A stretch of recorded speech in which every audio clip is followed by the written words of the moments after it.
امام علی علیہ السلام کی خدمت میں ایک شخص آ کے کہنے لگا، یا علی، سوچ کیا ہے اور انسان اپنی سوچ پہ قابو کس طرح سے پائے؟ بس جیسے ہی یہ پوچھا گیا تو امام علی علیہ السلام نے فرمایا، اے بندہ خدا، یاد رکھنا سوچ بیج کی مانند ہے۔ جس طرح سے ایک بیج کے اندر درخت کو پوشیدہ رکھا، ویسے ہی ہر سوچ میں انسان کی منزل، کامیابی اور کردار کو قائم کیا، تبھی کامیاب انسان سوچ کے ساتھ ہی آنے والی منزل کو دیکھ لیتا ہے، اور ناکام انسان اس سوچ کی خوشی میں گم ہو کر اس منزل کو دیکھ نہیں پاتا اور یوں وہ ناکام ہو بیٹھتا ہے۔ اے بندہ خدا، اپنے دل کے دروازے پہ دربان بٹھایا کرو، اور ہر ایک سوچ کو جب تک اس کی منزل واضح نہ ہو اپنے دل میں داخل نہ کرو، کیونکہ میں نے اللہ کے رسول سے سنا، جس انسان کا اپنی سوچ پہ اختیار نہیں، وہ انسان کبھی اپنی منزل پہ اختیار نہیں پا سکتا۔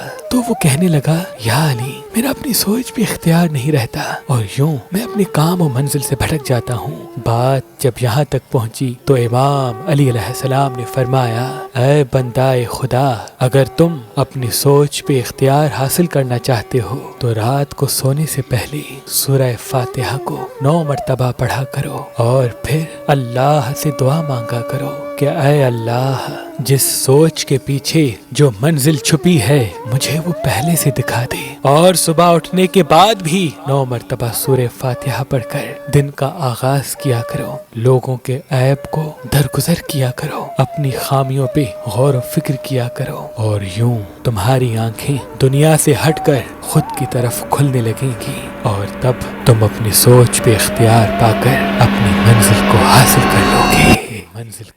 کر لو گے، اپنی منزل کو حاصل کر لو گے۔